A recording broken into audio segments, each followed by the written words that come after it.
Hey there, ladies and gentlemen. Welcome back to Chuckle Sluts, the number one place on the internet where you come for the sluts and you stay for the chuckles. My name is Samuel Locke. I'm Shannon Brunetti. I'm Zach Clapperich.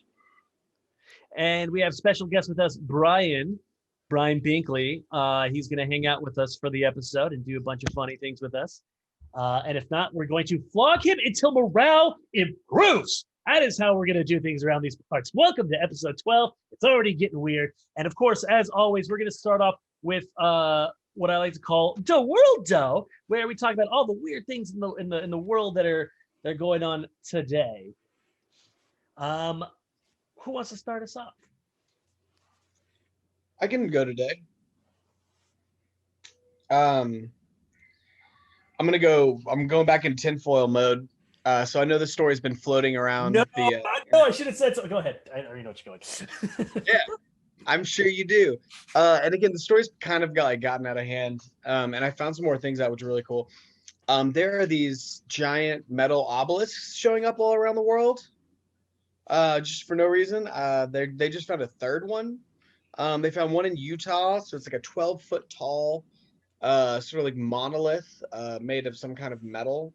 And they just found it out in the middle of nowhere, Utah desert, kind of like an art installation. Well, then like 2 days ago, it fucking disappeared out of nowhere. That's super weird. Don't know why that happened. And they found one the next day in Romania. The exact same shape, exact same thing, which as of today has now also disappeared. Don't know why all that's happening. And however, it's super freaky. There's apparently some video footage of people removing one of the first one from Utah, which takes a little bit out of the wind out of the sails of the whole story. However, it's still just like highly suspect what's going on. There's like conspiracy theorists that are saying the government actually released the video of people removing it as sort of like a propaganda video to make it seem like it's not so creepy. So yeah, just more super creepy ancient alien shit all around the world. And just last episode, you were talking about how mad you were about how all the mystery in the world's going. I know, and now we're getting a new one. My mystery's coming back. The aliens. Okay, so theories. What does everyone think this is, and what really you think this is? I think that obviously I'm a skeptic. I think we're getting fucked with on a massive scale somehow, some way. Like it's gonna end up in like Australia next, or it's gonna end up in like South America or something. It's just this like traveling Instagram thing, maybe that's what I think it is. Like someone just started like this really cool Instagram on like a mass scale. It's all one big publicity stunt because I hold no joy in the world and I don't believe in mysteries like this. Miss Maisel, what do you think? Budget Miss Maisel. Wow. I did that to myself.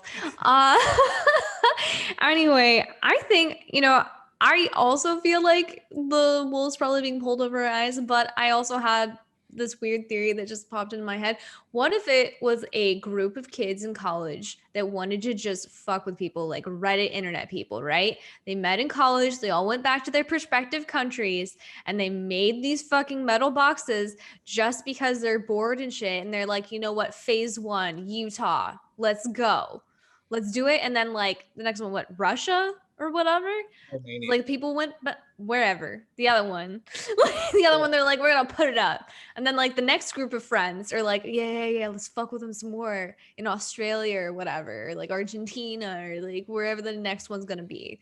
I think it's like, the reverse Scooby-Doo gang where it's not meddling. I mean, it is meddling kids, but it's like, yeah, that makes sense. I mean, I'm scared shitless because I've been rewatching the X-Files from season the last 2 weeks. I'm not shitting you. So right now I'm just like, I'm there. I'm right there with you. Yeah. Honestly, if it's aliens, I'm like, please take me. I'm done. This year's too much. Take me. I'm next. For sure, because it most likely is some kind of like funny art installation, but it just seems so just like the most nonchalant, like vague art movement is just finding, because they found them completely by accident. There's like goat watchers from Utah who they were legitimately like they count the wildlife in the area and they just found this monolith. And so like it could be a million things. But I Unless they're really- in on it. Unless the goat herders are in on it. Yes. Yes. Scruffy little goat herders, man. Scruff. Yes, scruffy nerf herders indeed. Let's Scruffy looking. I honestly I hope more happen just so I can like jump on the mystery. Like I'm not against mystery. I'm like I said, I'm just a high skeptic, and if something weirder happens, maybe they find like a floaty ass one, like that movie Arrival, for example. Then I'd be like, all right, you guys win. Let me get on my knees. I don't who am I worshiping now? What's the thing? The God is dead. The new one rises. Let me know. Yeah. Arrival was a great movie. No It's a cap. great fucking movie. Yeah. It wasn't what I thought it was gonna be for sure. I mean, we just watched Evil as well, and I mean, it's like X-Files rebooted, but it's demons. And so the whole time I'm sitting there watching that, going, I got a fiance who's all about the demonic shit or whatever. Just like not that she's not into that. She's just watching it. I gotta open up another door for another topic. So it's But no. kind of like Supernatural. Yeah, but it's just everything is a great reboot, and I feel like they took a lot of stuff from Chris Carter. Millennium, was his next thing. It's just everything comes from that original vein. Let's see. I think I got one. So this story comes out of Australia in the way down under, mate. So there's a lovely little town in Australia called Fucking. And it took a while for them to kind of notice, but there seemed to be a lot of fucking jokes about this town, and they got really fucking pissed off about it. And so they decided to change the fucking name after all this. And because of that, they now have a new fucking name, and it's Fugging, Fugging. Like, this is any better. Milton. God damn. Sorry, guys. Milton. But yeah, so it's called Fugging or Fudging. I don't know how to pronounce it yet, but essentially they think this is going to solve the fudging problem. I think people are just going to get much more creative about what fudging is, and it's going to get real weird. Honestly, Maybe some ass ham in there. Maybe some ass ham in the town. That's their specialty. No, that's like their town cuisine. It's ass ham. Come to fudging and get some ass ham. No, nobody's going to go to fudging and get ass ham. Oh. Pamphlet you can ever get. And honestly, I didn't even know this town existed really until this thing. So you are right. I think that now they're definitely more well known, and now they're going to get some more fudging problems as a result. It's a great place to throw like a music festival. Come down to fudging and get fudged. Yeah, like it could be disgusting or amazing, The big fucking music festival. Big fucking music festival. I'm gonna move on from this. So I got the next one. All right, so I don't know if you guys I'm a huge foodie, love following chefs and whatnot. So David Chang from Momofuku restaurant in New York and Ugly Delicious on Netflix is probably where you've seen him. He's the first celebrity to win Who Wants to Be a Millionaire. So he won $1 million, but instead of keeping it for himself, he's actually dispersing his whole prize money to a bunch of like restaurant service workers who've been like impacted by the pandemic. And I thought that was really cool. Not only does this man go on a game show and is just like, cool, won a bunch of money, but he's also just like, hey, let's make everybody else's life a little bit better. My God, that guy's so nice. He wins $1 million and just gives it all away. I think him and Guy Fieri should have a show together. I feel like, and the thing is, it would be like a non-profit show essentially. Like it's just them doing good stuff for like the neighborhood, but there's also food involved. I'd probably watch that. Yeah. Yeah. I would gain a lot of traction, especially like post-pandemic, because a lot of mom and pop restaurants have had to close down because of everything too. So if they, traveled around and people like they could like Queer Eye restaurants, but like like David Shang and Guy Fieri like come around and get everyone back on their feet. That'd be super cool. Yes. They could call Hitch. What is? So you said he just does like the Ugly Delicious, but I don't really know who he is. Like, is he like a celebrity? He's a chef. He's a chef first, and then became a celebrity. Okay, gotcha. But he's not like a well-known. Does he have like a TV show that like? I think he had a show on Travel Channel for a little bit. I'm not completely aware. But he is a big enough name to where like Yeah. money doesn't like impact him if you gave it away. Like, it's not like he's still working at McDonald's and gave it. No. $1 Like Yeah. he's doing well for himself. He owns a restaurant in New York. Like, you know. So that's super amazing. I think it's really cool. Those guys are awesome. Yeah, no, like I'm trying to think of like a good name for that show, like Fieri Down Below or something. It could be done in. I like it. You're trying to take them all to fucking? Yes, absolutely. A fucking Guy Fieri show. A fucking Guy Fieri show. And yes, I'm thinking of other names, but I'm drawing blanks. I was thinking Momo Fuck You, but I don't think that would work. Brian, do you have anything for us in the world, Del?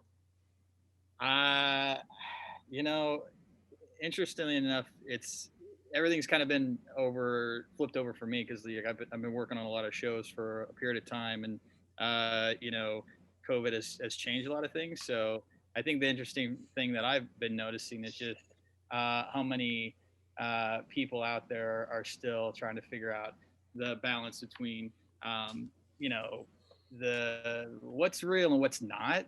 You know, as far as what goes on with COVID, and it's interesting enough for me that I see a lot of people that are getting exposed to it, the conversation of the topic, and basically it just takes you know, when it happens to them is when they finally get like, oh, my eyes are open now. You know, even you know, Thanksgiving and stuff. So you know, I think it's really great that, you know, things are starting to twist around, you know, that people are getting exposed to the right information.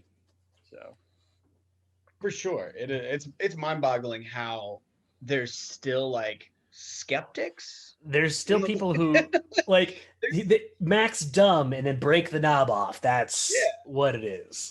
Yeah, I mean, without diving too deep into the ramifications of that, like it's just a silly situation that we still live in a world where that being a skeptic in certain places is still like lauded as a good thing. And like people that are still like fighting their good fight, where it's like, you know, your good fight is gonna get your grandma killed, right? It's some Don Quixote shit. It's not even like good Don Quixote shit. Like, we haven't even gotten to the anti-vaxxers yet. We're not even at that stage yet. It's just oh yeah, no, we've got a whole other level of crazy coming. Yes, we do. I'm hoping they do mandatory vaccines. I want them to do this, actually. I'm going to talk about this real quick. I want them to do this so that way these anti-vaxxers who come in kicking and screaming get the vaccine and realize, oh, we're fine. Like, I want this to happen so this argument can fucking die once and for all. You say it as if that would change their mind, but that they would just be like, that was a fake. It wasn't real. They were just trying to do this so we could trust them again. Yeah, no. Nah, there's no way. If they're stupid now, they're gonna stay stupid. That's just the way that goes. I don't know. I think you see all the people that are always I won't say protesting, but like they're always at the, you know, certain areas of California and SoCal. You know, they're always still along the street. You look, and it's nobody with a mask, and then there's like the one guy with a mask. And everyone's like, get out of here, dude. Don't know what you're doing here. And it's funny because those are usually the people that like have the most impact in a positive sense. So yeah, the world is weird and dumb, and no one wants to agree on anything, even though the answer is clearly right here. But then there's just people who just miss the point entirely. Yeah. Let's go ahead and move on from this. We're gonna do our tried and true segment called If I Had Made It. And this is about movies that were probably maybe really super great or maybe super terrible. And we just kind of want to remake it because we want to be the directors of these things and maybe save it or destroy it even more in the process, like I did with Super Mario Brothers back in episode like 2 or 3. That was a weird one. That was a weird one. I'm gonna go first on this. I actually so this one isn't technically a if I made it. This is more of a I want to make it. Uh, and I want to make Shaq Fu the movie. I want it. I want this What? so yes, I want Shaq Fu the movie. For those What who is are that? okay, so Shaq Fu, for those who don't know, this is a video game, a Sega Genesis game, if I'm not mistaken, way back in the 90s, where Shaq Fu is doing kung fu against a bunch of bad guys. The game was absolutely awful, but I love the premise, and so did everyone else. It was like the biggest game of that year, and everyone hated it. And I just love the idea of Shaq doing kung fu but like also like using a basketball with like spikes as a weapon, very like Mad Max style, you know. I just imagine this big motherfucker just like doing like a roundhouse kick with a ball in hand, just throwing it at people's faces. I kind of want this. This sounds awesome.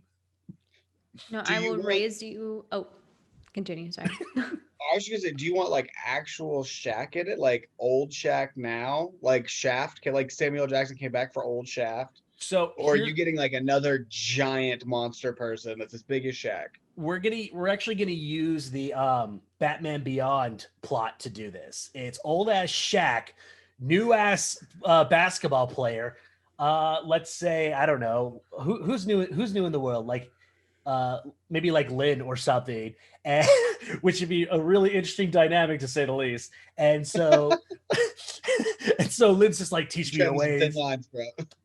It's not. I know what you're thinking. It's not what you think, but I love the idea of like Shaq just like trading this dude to do like basketball kung fu, and I think this plotline has so much water for it. Like it would be just such an entertaining time, and I want to make this so bad. If Shaq, Lin, one of you two, or any basketball player who's got connects listening to this, make this happen for me, please. This is what I want in the world. It should be produced by Jackie Chan.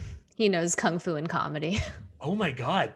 I didn't even think of that. That would be amazing. And he could be the bad guy. Jackie Chan is the bad guy playing basketball, but also doing kung fu.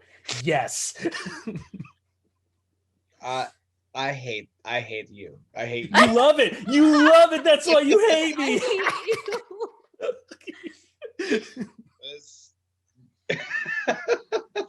Okay. I feel zero bad about this concept. I'm gonna kickstart the crap out of it. Everyone's gonna buy into it. I'm gonna win this one.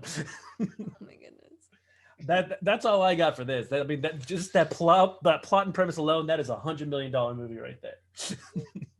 Every time I go to Office Depot now, I see Shaq's poster. He's like the guy for Office Depot now. So you walk in there, you're like, I need a stapler, and there's Shaq standing there with a basketball in your face, going, I guess I'm gonna buy this too.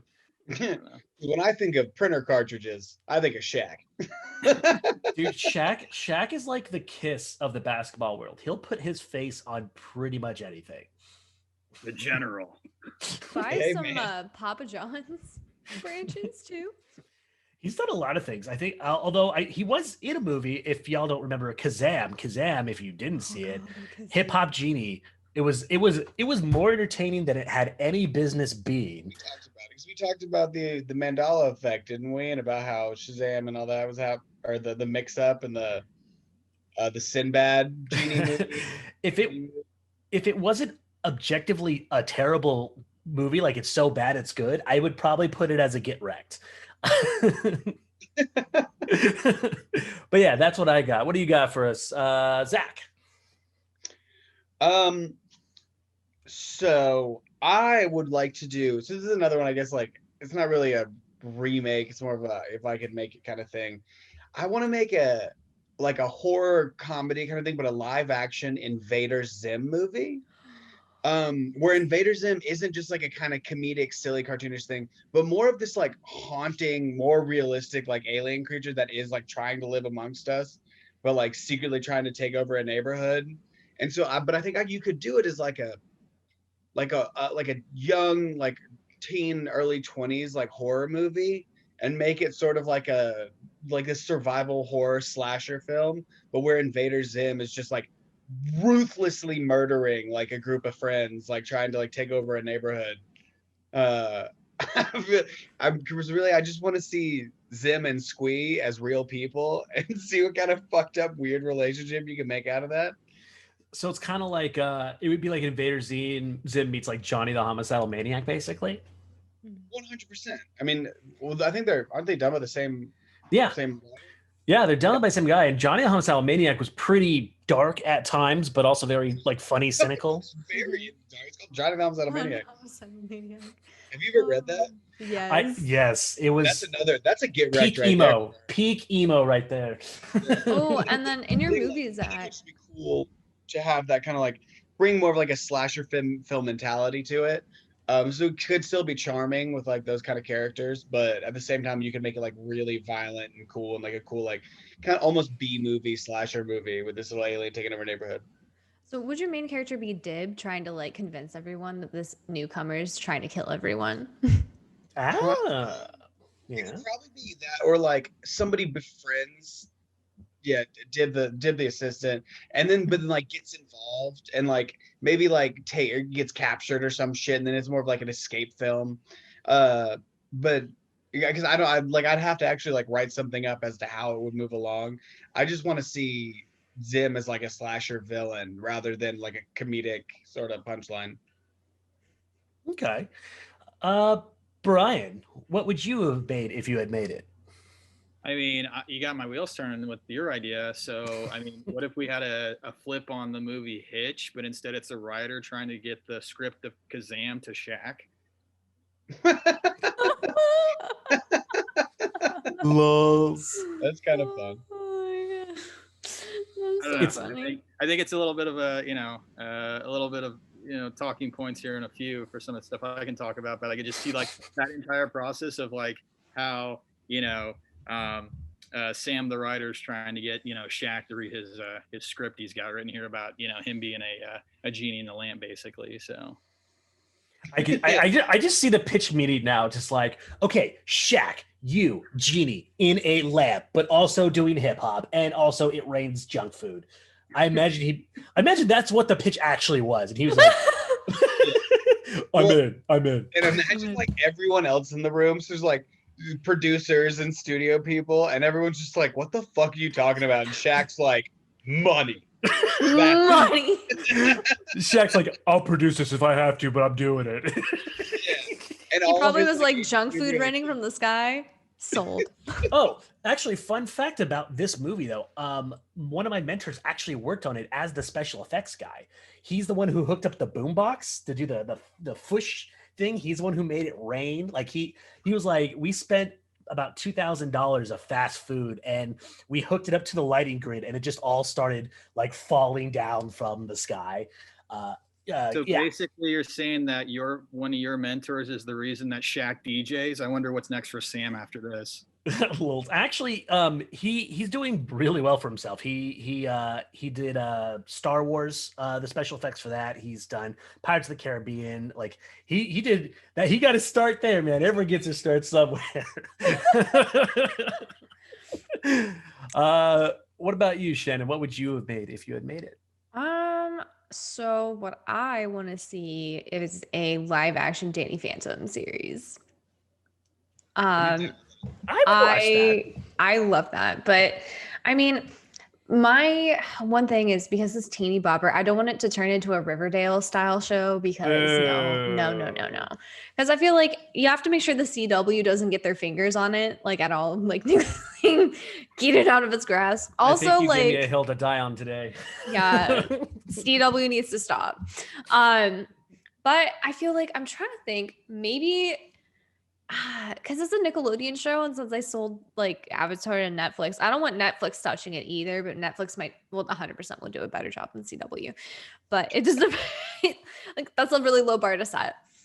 But I'd kind of want to do a live action Danny Phantom while they're in college though. So not like a reboot of it. It would be post graduating high school, Danny in college, if he's still with Sam, if Tucker's still there, how the ghost zone and everything is affecting him in his budding adult life type of thing.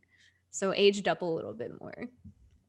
That was actually my first thought when you said that. Is like it'd be kind of rad to do like Danny Phantom, who's been doing it a long time and is like older, sort of jaded about it, and maybe he's like gotten a little darker and meaner about it. Yeah. And as he aged, sort of like the enemy's age is the same as like Batman mentality. Like the better he gets, the better the bad guys get. And so now you have more of like an adult themed like you can have more intense issues. Like as an adult has more shit to deal with. And I think that'd be super cool. I think it's an awesome idea.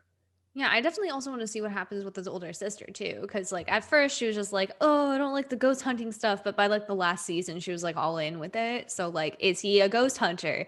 Has he decided to go away to school and just be like, "Peace out," like I don't want to do ghost stuff, and then ghost stuff comes and finds him, like at the beginning of Supernatural, you know, like reluctant Sam, like who knows? But yeah, I don't know. That'd be cool. These are all quite outstanding. I like this. This kind of like raised the bar, I think, for for this segment. Very cool. I think we're gonna move on to our to one of our personal favorites, which is celebrity character sheets. For all you Dungeons and Dragons enthusiasts out there, this is where we go ahead and make character sheets for people in the world, whether they're historic or simply just famous for being famous sake. And this week we're with us, Brian. What's that? Are you a D&D guy with us? I'm gonna leave it to the experts on this. Okay. I was just asking. We did this with somebody and they were like, I don't fucking know anything about D&D. I think you have a sword. Basically, if you know how to build a world, you can build a character sheet. It is easier than it sounds, I promise. But for this week, we're going to be doing a person that everyone's pretty much familiar with at this point, and that would be Mr. Elon Musk. I picked him because I think he's going to be uniquely challenging in terms of who the fuck is this guy in this world. Artificer? That's what I was thinking right away, but everything else is kind of like... I think he's a chaotic neutral. A chaotic neutral? I'd go chaotic neutral for sure. Well, let's. What do we do first? Do you want to pick out like class and or subclass, and then go into like? Well, let's go with the class. I mean, I think you're ultimately right with an artificer, but I feel like he also has like some type of other thing, like because he's an alchemist. Well, so the alchemist fits in the new artificer class. Okay. So it's like a type of artificer now. But I would say, I mean, if you do anything, I'd go like, because he could do like artificer clearly because he builds gadgets and makes shit. Like that's kind of their shtick. But also because he's like a sort of a corporate overlord, like he could be like a mastermind rogue and like run sort of like maybe like an empire of like spies of sorts. So he uses his like corporate assets to like while he builds all these gadgets, he might also be like a sort of like rogue mastermind leader that's like that's running sort of the underworld. In terms of class, like the thing is, I used to look at Elon Musk as kind of like this really dope ass Robert Downey Jr. kind of character, and over the years he just got weirder, but not in like the good way. Like I don't. Like he's definitely not good, but he's also not evil. And I think that needs to reflect in his class more so than his alignment, if that makes any sense. Yeah, he kind of went from Tony Stark to more of like a super smart Kramer from Seinfeld. He's like, "Oh, you gotta put microchips in your head, Jerry. You gotta do that. Everybody needs microchips in their head, Jerry." Yeah. Well, that just sounds like more like a Rick Sanchez sounding. Oh yeah, actually, no, yeah, that sounds more like Rick Sanchez. If Rick was just like high on everything. Yeah. Well, I mean, with it, I see what you're saying that there needs to be like more to it. That's kind of because you don't really. I mean, he doesn't like. He has no like physical prowess, so he doesn't really pick up any martial classes. So that's why I was more going with like the sort of roguish thing, and that's sort of picking up this rogue artificer, morally ambiguous character that's a rogue like criminal of sorts, but only for corporate greed more so. What I'm trying to think of the type of magic that specifically goes into like illusion, like mirror images, stuff to fuck with people, because he's really good at fucking with people, and I'm trying to think of a class that really entails that. I mean, there's wizard, like that's just another wizard class, really, as your illusionist. Oh, there we go. Like illusionist would be a good sub. Yeah, because you sort of pick your focus, your wizarding focus. You can be of any school. So like the School of Illusion is that's what they do. Like they are very tricky. They do illusions and hallucinogenic visions or whatever. But that fits in. He can do all that as an artificer. Like on the character sheet, he'll still have those spells. Gotcha. So I guess he really is just kind of like an artificer, and we leave it at that. He just happens to focus more on the illusionary aspects because he's a dick. What about like for his backstory now, like Artificer? Dude, would he be the head of the Zentarum, or would he be like like not so much a black network because he's more out in the open? I would say that goes into like how you'd play him. Like I would use him as a resource throughout the game, like someone that you go through. Like if I were running him, I'd have him as NPC who you often need to work with. But then like the more you work with him, the more diabolical he seems, and you start getting into his shit and like realizing he's got like an underground lab where he's like cloning babies and making like rockets and spaceships and space jammers and shit. And so, like, as you keep going, you start realizing that he's not necessarily bad. He's just sort of got an evil empire getting started. Mm-hmm. And none of his stuff, like, directly influences or, like, harms your party, but it could be harming other people. Yeah. He seems at least like... until you go against him. And then all of a sudden, he's just like, what? Like, you come against my might? And, like, he raised, like, an army of robots against you. He seems like the kind of guy who would like specialize in giving you like super cursed objects and you wouldn't even realize it until you use the damn thing. Like, yeah. And the worst part is like, it would be a cursed item where it's just good enough to where you want to keep it around, but shitty enough to go, I'm going to use you as a last result. Like he's the guy who would make the deck of many things just to fuck with you kind of thing. Yeah, for sure.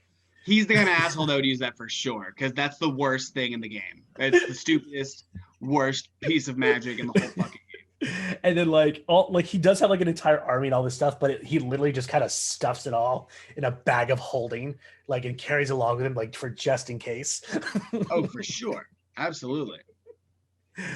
I love it though. I've made a lot of characters that are like that kind of crazy old genius. Not a particular like corporate overlord as much, but I've made characters like that because he's got a great archetype for the game, being that like kind of crazy manic creator who you never really know if he's good or bad or what his intentions are. It's just a good character trope. He's like a Jaraxel character. Like I love this like weird, unique, funky dude where it's like, I hate that you're around, but I'm kind of also glad that you're around. Yeah. He makes life more interesting, for sure. Mm-hmm. Yeah, it might be pointless, but who the fuck else is going to shoot a fucking Mustang into the sky, you know? I forgot he did that. And the thing is, I feel like 2020 is just so stupid, awful, nuts that it just seems like a regular Tuesday. Like... Yeah. He just does the weirdest thing, flamethrowers and tunneling things and shooting cars into space. And I feel like we just take this nonsense for granted because at this point it's just Elon Musk doing Elon Musk. Yeah, for sure. And I feel like he would actually have a kingdom that is like equally fed up with his bullshit, but also so blasé about it, where he would have to do something incredibly, like, recklessly irresponsible. They just figured it out. He's the freaking wizard in the Wizard of Oz. Like the fake like wizard, or actually like, you know, he's just the inventor. Like everyone could know who he is, but he's like trapped everybody in this Emerald City type of thing with all of his fucking inventions, and he's this big all powerful weird shit. I mean, it'd be like post everyone finding out the wizard's not like this all powerful being. It's just like this weird crackpot genius. It's kind of fun. What if it's like it's so Elon Musk in the D&D game is actually just like actual Elon Musk who got isekai'd into our world. And so he's actually pretending to be a wizard, but he's really a fucking muggle from like Chicago or wherever the fuck he, I don't know. I don't think he's from America. I have no idea. But yeah, and so he's been pretending to be a wizard by using all the technology he has and all the cool items. Oh and my stuff. god, I love everything about this. He's Ash. He's Ash from the Evil Dead, is what he is. He army of It's way darkness. less cool. His way into there. Just use technology to keep it the badass way he is. I love this. This is like the thing I would love to do in a campaign. I love Just Elon Musk. Just Elon Musk. The big reveal is the wizard of whatever city you go to. The patriarch is just fucking Elon Musk. That's hilarious. Man behind the 100% curtain. is the guy. Surprise! Elon Musk into a D&D game, and when you finally get to him, he's just like, "Oh my God, are you from here? You're not from here." He has like a panic attack and breaks out. He's like, "Just get me the fuck out of here!" It'd be great if like this is like just weird enough for him to find and watch. Yeah. I would laugh my ass off so hard if he was like, "Dear Chuckle Sluts, fuck you, but also very correct and astute." What's funny is he has enough technology that like he probably has like his name like ping up somewhere, and he like goes through his phone where every person like on the internet in the entire world, if you call out his name, he's just like meow. And like one of his little fucking nano brains picks it up and tells him Like the about it. Candyman thing. It's like He's- Elon Musk, Elon Musk, Elon Musk. No, he's more like Beetlejuice than Candyman. He's the freaking technology Beetlejuice. Say his name 3 times and he'll appear. I think we just found the name for the title of this episode. Well, I honestly, that turned into so much more than I ever wanted it to be. Thank you for that. We're gonna have I'm to move. throwing my computer away after this. He's coming for you. He's gonna. My name, and I wasn't here. We're gonna move on from this. As much as I don't really want to, I could do this all night, but we're gonna move on to our special guest of the night. If y'all notice this scruffy headed nerf herder in my lower left hand corner, at least how I see him, this is Brian. Say hi, Brian. Hi, Brian. So Brian, our special guest tonight, he works pretty much all over everywhere in the Hollywood circles. He has a lot of crazy, stupid, awesome connections, and he develops these into essentially what amounts to a profession, which is really cool. He's working on a book that kind of entails, as far as I remember being told, it's about how to maintain and build these connections with. I don't know if it's Hollywood specifically or just in general. Brian, tell us a little bit about it.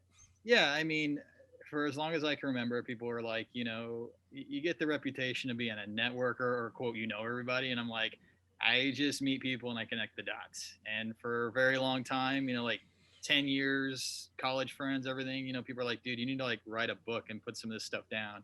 And so for a good stint, I've been putting those things down. And, during quarantine, during COVID, I've had a lot of time to just be like, how am I going to talk to people during COVID? And, where I might have had so many, so much content and so much information before, it's actually grown a lot during COVID because there's actually really great ways to connect with people while you're still sitting at home. So, you have a pretty decent body of work in terms of who you've worked for in the past. Who are some of the companies and people you've worked for that have helped kind of garner this experience for you? Sure. I mean, I moved out here to be a rep originally, so on the management side. So worked at a company called The Collective, which was pretty, robust. Some of the guys that like started and created like the Backstreet Boys and launched the careers of Leonardo DiCaprio Wow. and Cameron Diaz, in the 90s. And, some of those guys, do their next gig and their next company. And so came out here to actually work in music, love rock and roll, kid from the Midwest, was in the military, same as Sam. And, after, 10 years of that, I was in Iraq, Afghanistan, you kind of get to that vibe of like, where do you want to be? Where do you want to go?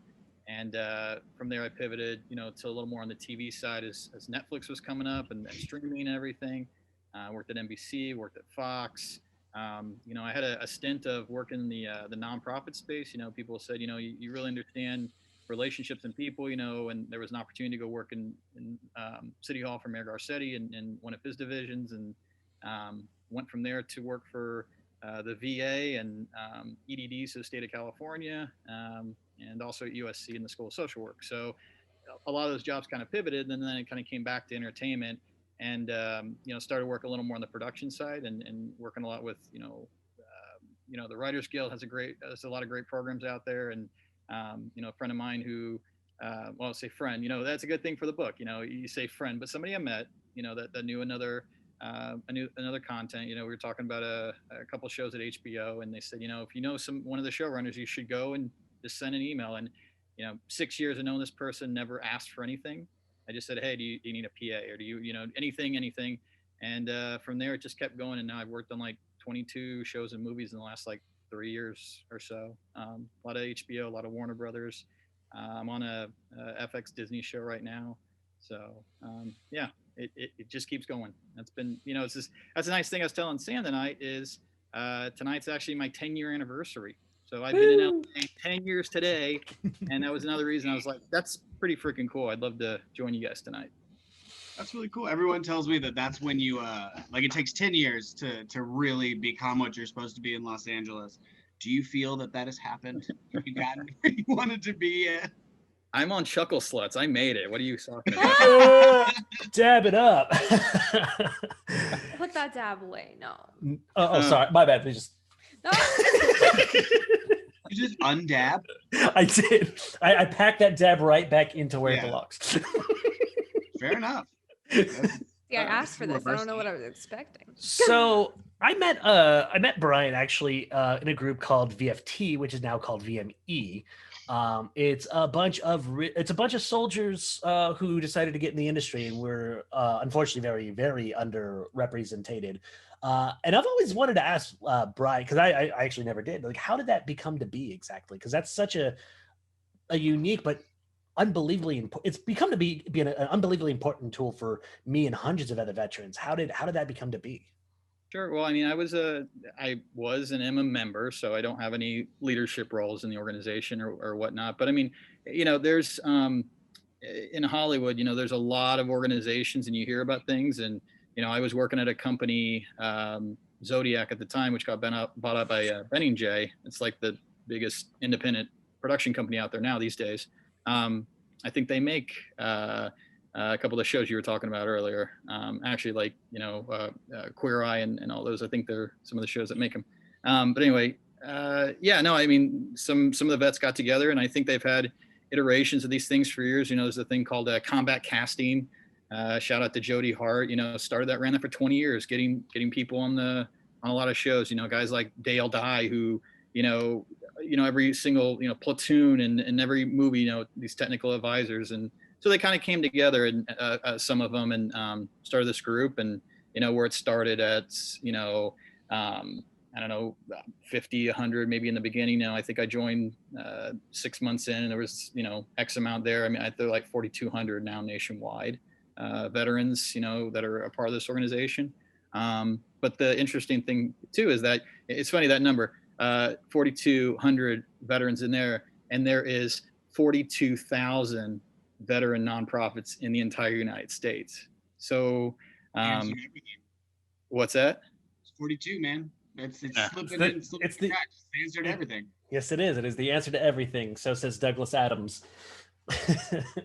Yeah, but no, these things all connect. I mean, we were talking a little bit before, mentioned stuff about diversity and equity and inclusion. I've been having these conversations, with a lot of big executives and everything. Even the job I got right now, an executive over at FX, said, we talked about diversity, equity, inclusion initiatives for a long time. Not just vets, but women, minorities, LGBTQIA, youth, ageism, disability, all the way down the spectrum. 34 different areas of DE&I out there. So, these topics really come up, and how people can really, connect those dots on how they can help each other out. Very cool. What about you guys? Do you have any questions for Mr. Brian over here?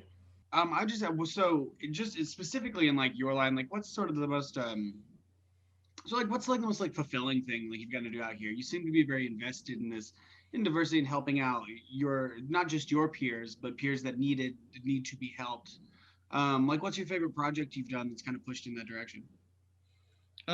Well, I said this, you don't spend 9, almost 10 years in the military, come back and want to see people still treat each other the way they do or be the way they are. And so I feel like, 10 years now out here, I've been able to see that entire projection of what what it looks like for, things to change and the needle to move forward, um, with EDD, state of California, we have what's called the Los Angeles Veterans Employment Committee. So I've been around for 40 plus years.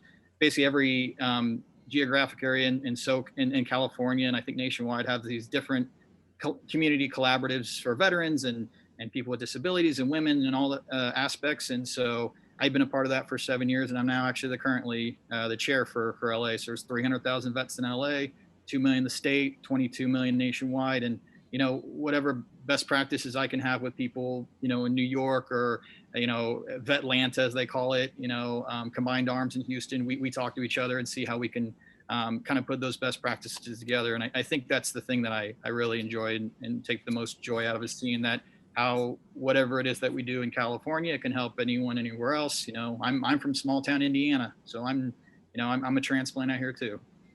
Okay. Cool. That is very cool.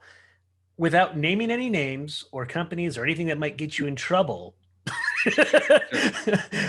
what's like the worst experience you've had on set? On set.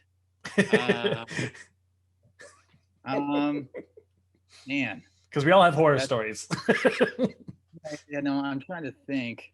You're stumping me a little bit. I mean, I'm thinking about, You're too current positive. stuff. I think You're so think kind.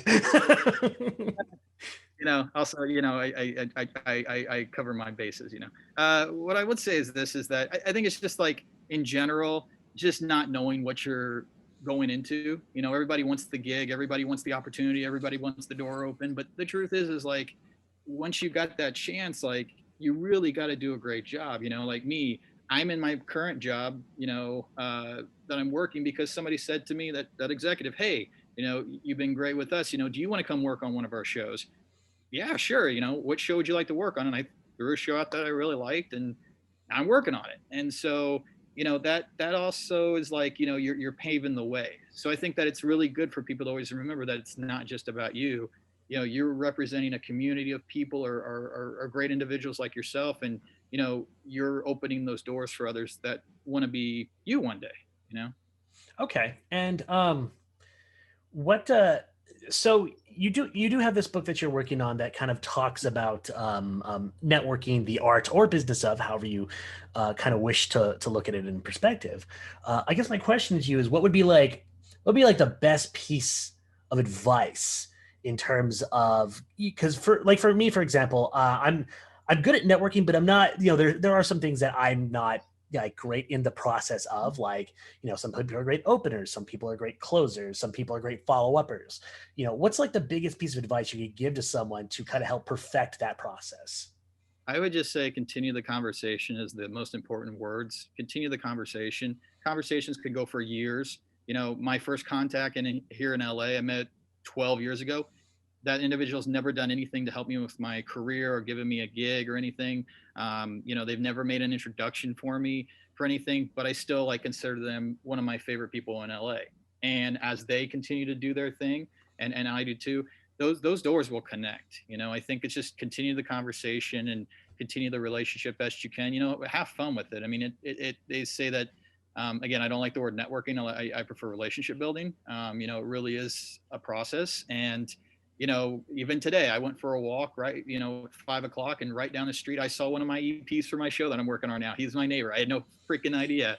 And it was great. And during filming, he mentioned he liked Frank Zappa a lot. We were talking about some random stuff, and I let him borrow a book of Zappa I had. Like those little small nuances really add up, and you figure out like, who do you really want to connect with, and who's that longevity person. And you don't know, it's all a gamble, it's all chess. But at the same time, like, you're gonna figure out what works for you, what works for them, and just sticking it out. I don't think it's that hard to make it in any industry, even Hollywood. I think it's just about how you approach the situation and how you approach people. That's really all it is. And when, I mean, I don't know if you have like a set date in terms of when this book will be published, but are you almost finished? Do you have a person who's ready to rock with you in terms of like a distributor or anything like that? Not a distributor at this time. I mean, I've had people ask me these questions many times. I mean, I think for me, I actually would like to see the book transition to some kind of IP that you can see something that gives people a little more of a how to do these things. Because I think that again, I don't think that it is about always being at the right place at the right time or nepotism or all these things you always hear about or the college you went to. It's really just about like what you want and how you go about it. So I think that for me, it's like I hope that in the next 6 months I can have a really good feel on it, and I'm trying to put some IP together that I can actually take that as a way to push it out there a little bit more. The book is an added bonus. Gotcha. And lightning question: who's been your favorite person to work with? I will say Alec Burke from Barry and Silicon Valley. Very cool. And we're going to go ahead and wrap up this interview here. Where can we find you in the world? You can find me on Instagram, just my name, Brian Binkley. And then I'm also Twitter, Brian Binkley 622. Brian, thank you for being on the show with us. We love having new people on and hearing new perspectives of the world and just hearing what other people do, because people are the most important thing on this earth as far as I'm concerned anyway. And it was like I said, it's my 10-year anniversary today. And I feel very thankful that you guys and appreciate that you invited me to join you guys. And we love having you. We absolutely do. We're going to go ahead and move on to our last segment of the night, which is the hills we die on.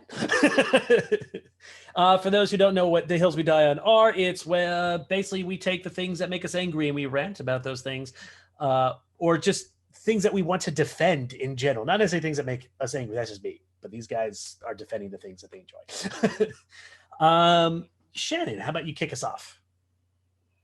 All right. Today was a very angry day, but I'm trying to think. I might need to skip for a second because I just had it in my mind and I just hold on. Do you want me to kick it to Zach? Yep, it's gone. Zach, you're up. Okay, I was debating. I had two. I'm gonna go with something way more simple than I usually do. I don't care how much people make fun of me. I don't care how wealthy I might get one day in the world. I'm gonna eat fucking shitty ramen noodles till the day I die, and it's one of the best foods ever made. Just like OG beef ramen, 13 cents a pack. I could live off that and be totally fine. And I think anyone who makes fun of those people are assholes, and you can get off your ivory tower. There's nothing wrong with eating fucking noodles at any point in your life. And it is a fabulous meal all the time, forever. I don't care how you get the calories. I don't have any feelings about ramen. Here's the thing. Actually, no, I do. I lied. I take that back. Here's the thing. I love the dumb packaged, simple ones you get at the store. I actually hate like the super professional ramen maker shop stores and things for a very specific reason. I think that real ramen has way too much salt in it. I just taste like salt. I feel like I'm just licking a rock salt. That's how much salt. Like I can't do that. Like if I'm drunk, maybe, but like I can't just eat that on its own. Like it's just I'm halfway up the hill. I'm clutching my metaphorical pearls right now. Y'all don't like real ramen? What's wrong with you? I don't like fancy ramen anytime. Like I was just saying I like shitty ramen, but I'll always eat fancy ramen. That's a treat. You've been blessed. What the hell? My heart. Exactly. My heart. It hurts from all that sodium that I eat when I'm having this ramen. Like, and it's not that it's not tasty. It's just that it's inedible. I can't eat, like, it's just so much fucking salt, You can sit down there at the bottom of the hill, you little fucking anti-ramen boy. I told you I'm halfway up the hill because I do like the ones that are from the store. I'm okay with those. I am okay with the cheap ramen because that got me through college and I have nothing against the thing that fed me for so long. and will Brian, continue to feed me still because I'm fine. Sure. It's fine. I think we broke Shannon. What do you mean? I'm kidding. I'm not crying. You're crying. I think we broke her. We had to piece her back together, man. What were you on this hill, Brian? I mean, it's not something I necessarily like am angry about, but I tell you what, like I grew up without any pets. I didn't have any animals, maybe like a fish, but I swear I threw it in a creek in the backyard and a cat jumped out, ate it right in front of me. And so I was even more scarred for life because of that. But my fiance has a cat. And so, I'm a cat dad, and being a cat dad is not an easy thing because he royally likes to fuck with me as every single like every chance. Like I'll be sitting there. I'm in a room right now. If he came in here, he might literally just scratch the fuck out of my legs because he can. And I can't get away from that. And COVID, being stuck in this apartment a lot has not allowed me to be away from my animal child. Brian is the cat daddy. Yeah. Cat daddy. Cat daddy Brian. All right, I remembered mine. All right, go for it. Teletubbies are the agents of hell. They are Satan spawn. They're fucking creepy. I hate them. I don't understand why people thought that was a good idea for a kid's show. Teletubbies are fucking creepy. Fuck the Teletubbies. They are fucking creepy. And the reason why I dislike them so much is because they paved the way for those even creepier boobas. That fucking shit. I was What's a buying stuff boobah? for What's a my niece. boobah? Dude, it came out like after I was too old for little kid shows, but they're even creepier. How do you kid spell it? show I'm gonna look it stuff. up. I don't even remember. Boobah. I just remember the toys and the commercials. Oh, okay. Dude, they're fucking creepy. Kids shows stuff. But okay, the Wiggles were great. The Wiggles, amazing kids show. Doc McStuffins, fine. Teletubbies and Boobas, Yo bad. Gabba Gabba. Hate it. Yo Gabba Gabba was I don't the know shit. any of these things. I don't think I was loved that much as a child. Because I didn't see any of these things. I do know Teletubbies are nightmare fuel for sure.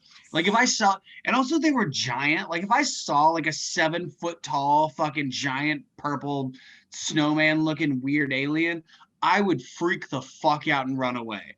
So yeah, no, I'm right there on the hill with you, and I will shoot every tubby I see. Guys, it's the Teletubbies that are moving the giant obelisk around. That, I mean, I wouldn't put it past them. They're doing their ritual dances to their baby god, God damn it. which is also frightening.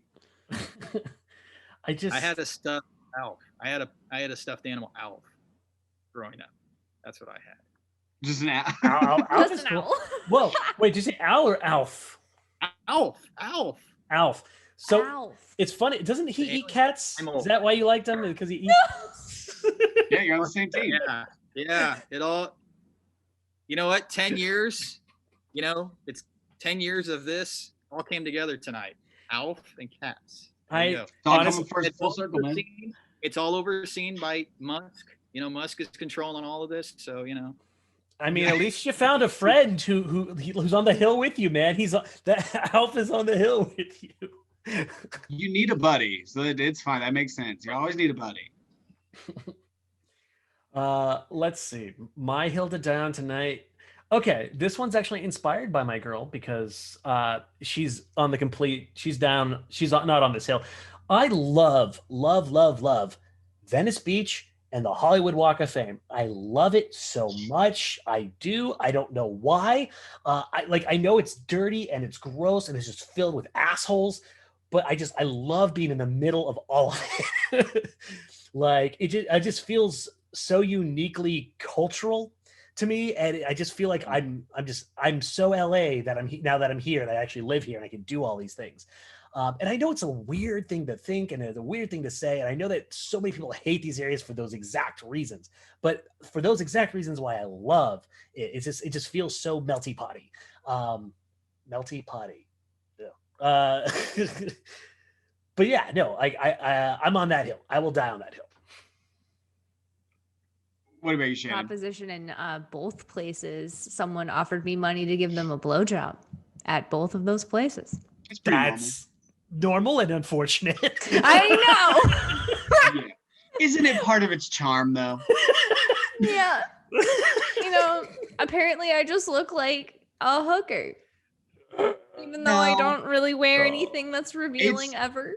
The standard of who people ask for blowjobs on Hollywood Boulevard is there's no like Rock set bottom, just bars, anything. They'll ask anybody. There's some crazy people. You'll also see weird shit. Like not only that, I've been walking through Hollywood Boulevard. I used to work at a bar on Hollywood Boulevard. So like every day, I would just go run around and walk around and like be there before or after my shifts. And like you would see like a homeless dude with his dong out, just like running across the street, just yelling at people. And it's like, well, that's Hollywood, right? And it's like, no, that's terrible. That shouldn't be a thing. So yeah, there's no rules there. But I'm with you though, Sam. I actually really like it. It is sometimes so touristy it's disgusting, but there is like some kind of weird charm. I used to just put my headphones on and like wander Hollywood Boulevard, and you see so much culture there. Shit, yeah. And you can be anything. Working at Scum and Villainy, I had to dress in like cosplay every day for work, so I could just walk down the street as like Goku, and people are like, "Oh, cool, dope," and like nobody cares. It doesn't fucking matter. You can do whatever you want. Venice Beach is the same way. It's like going back in time like 70 years. I feel like I'm in Lords of Dogtown every time I walk through Venice Beach.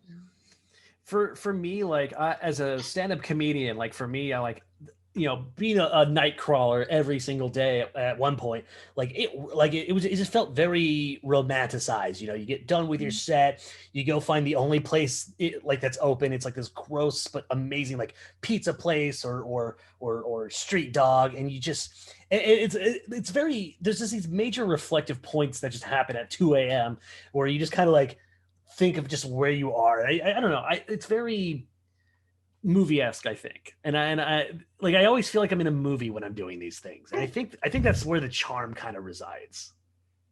Yeah, I'm gonna be up there with you, even though I got propositioned a couple of times. Yeah. It was a little flattering, a little creepy, but the charm was still there. That's fair. I used to in college in Bloomington, went to Indiana University. Shout out IU. And there's always a pizza place, bars open until 3 in Indiana. And so I'd sit there and I eat my pizza and I flip the plate around and I would write down just all the little lines I heard from everybody in line. And I swear every 2:15 is last booty call, 3:15 last booty call. And you heard the best and worst one-liners you've ever heard in your life. Oh boy. Now I'm like, I feel like I'm a little more settled down, but maybe that's just the COVID talking. I think once COVID's done, I'm just going to go back night crawling again and doing these things. And I can't wait.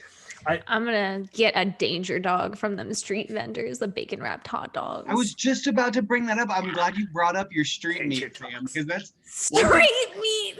I love that. Like, I don't normally like to buy like random street meat foods because like it's scary. But when I'm on Hollywood Boulevard, I'm like, yeah, I'd love to have your nacho wrapped Gordita Supreme dog that came off. It's like a Coleman's grill that a homeless guy's working on, and I'm just like, sure, I'll take it. This seems safe. And like, I have a weird confidence about street meat on Hollywood Boulevard, which is not the place to have that. It's the worst place I can do that, but I'm always like, nah, it's totally fine. It'll be great. Yeah, just use your bare hands, man. It's fine. You know what I've never understood though with these street dogs? It's like, how do they make them smell so goddamn good? Like bacon on a hot dog. It's bacon, peppers, and onions on a grill. It always smells good. Yeah. But that's it. Like I can't recreate this smell at home. If I have to, I have to go physically find the street meat vendor, and it's just there. Well, it's because you're getting the seasoning of like all the piss and dirt on the ground besides the dog. So it adds like a little bit of extra salt, like that little spice of ammonia. And the fact that they use like shopping carts with like a baking tin and then like those catering fires. So you're getting all of the fat and bacon grease from all the other dogs they cook that night with all the other stuff. And they probably don't wash it either. So it's years and years and years of bacon grease up on that. It's cooked by like a trash fire with old phone books. There's just a chemical fire going on underneath Yep. street meat on a grocery cart. Hey Zach, what's the constitution check I need to eat one of these? Oh, it's like a DC 18 for sure. Easy. That's gonna be so hard. You should. Poison like- damage. That really needs to go in a campaign somewhere. Street meat vendor. Yeah. What about you, Brian? Do you have any hills you want to die on tonight? I mean, I mentioned the cat already. Right. I mean, I lived in Hollyweird for 7 years, so I've seen everything that is being described, you know, and I think that our infatuation with street meat is we're drunk, it's 3 a.m, we don't give a fuck, so we're gonna eat that shit. So, you know, it's good. And there's You no have enough alcohol in your stomach, you might as well kill everything in there, right? What if they offered ramen? What if they had ramen too? Oh, I don't street know, ramen. man. Street ramen. Hey, I've had street ramen, and when I worked in Highland Park, there's people, they made their own noodles, and they just had like one broth pot, and you just come over and they stretch out some noodles, throw them in, like give you a little bowl. And it was fire actually, because they put it in like a little like a to-go cup, so you could just like walk and kind of drink it. Honestly, that was sounds like rad. a I business don't know what was in opportunity. Yeah. It wasn't the best ramen, but it was just like the convenience of it was amazing. I think it was also very sketchy too. So now that I think back on it, I don't know what was in that pot, but I was happy at the time. I was gonna say, like, if you're gonna be a true entrepreneur, you got to multiple sources of income and business. So, you know, if we're gonna catch up to Elon one of these days, I think we all should just get a street ramen business going. After Inc. there's possibilities here. You know, you never know. Elon Street nudes. Yeah, Elon might hear this tonight, tomorrow, whenever it's posted, and go like, "Yo, Tesla, SpaceX, street meat ramen, let's go." Street meat ramen. Yeah, but it's got to be like something like it has to be named something weird and obviously Tesla. No, street nudes. Shannon Street nailed it. nudes. Street nudes is amazing. Street nudes. Street nudes. Yeah. I think we're gonna go ahead and wrap. I'm not gonna. I want to make a street nudes company. The branding we could make for street nudes is so easy. It sounds like a truck, like a food truck. It wouldn't even matter what the product was. They just see that and they come running. Who knows? Yeah, Get, I like, can one sell of those, t-shirts of that all day. Like the silhouettes of a naked girl, street nudes, but Yeah. like have her next to a bowl of ramen. Like, It's her, but all her limbs are just little noodles, and she's like. Side note: have you seen the food truck? It's like a grilled cheese sandwich truck. That's all they sell is like plain ass grilled cheese. Called the grilled cheese sandwich truck. Yeah, no, it's just a grilled cheese sandwich. You buy them for $1, and on the side panels, it's just like it's just fucking grilled cheese. That's all this is. Do I? That's amazing. That's Yeah, really- like, and then on the other, like on the complete opposite side, it's like the other window's over there, jackass. I don't want to be staring at you while I'm making grilled cheese. And it's super popular. Like I'm hoping to find it someday around here. mostly because like $1 for grilled cheese in Los Angeles in this economy. And that's all it is. There's no tomatoes. I don't it's just think cheese and bread. You could sell like a slice of cheese for $1, like at a store around here. So yeah, Oh, yeah. I'll look at that in a second. What's Anyway. the first thing I learned to LA? There's like a meme that floats around. The only things I learned as an adult in LA is cheese is expensive as fuck and everyone does cocaine. Where's the lie? Where's the lie? Anyway, we're gonna go ahead and That's all you learned. we're gonna wrap it up. All right. Shannon, where can we find you in the world? You can wow. Okay. I speak English, I swear. She's still Every broken. time. She's still broken. Yes, I'm broken. Anyway, and scene. You can find me on twitch.tv. I'm Shani Bees. That's SHANIBEZ. There's another E in there. I'm broken, guys. Anyway, Shani Bees, like the bees that buzz, but with a Z at the end. All of my other fucking Instagram shit is on there. Linktree, whatever. I'm always broken. That's kind of our shtick. That's all right. Zach, where can we find you? Not too many places. Just I don't do a lot of social media. On Instagram at zclap1, ZKLAPP1. And then be looking for 2 YouTube shows coming out, one called Becoming Famous and one called Season Deliver, a Star Wars bounty hunter tale. They're being edited and released soon. And that's about it. You can find me at Slimy Semi-Lock on the Instagrams. You can find me at Slimy Semi-Lock on the Twitters. You can find me on the Tiki-Talkies at Semi-Lock, where I do funny things sometimes. You can find me at Steam Bunny Productions, where I might make some funny things sometimes on the YouTubes. And then, of course, you can find Chuckle Sluts pretty much anywhere on the internet. Just type us into the search engine, Chuckle Sluts, as it says in the background here, and you will find us. And then finally, Brian, where can we find you in the world? Again, Twitter, Brian Binkley, 622, or just my name, Brian Binkley, on Instagram. Pretty easy. Ladies and gentlemen, thank you for tuning in to the show, because without you, this is not worth doing. We will totally see you next week with all new funny things to talk about. Bye. Bye. Bye. Thanks.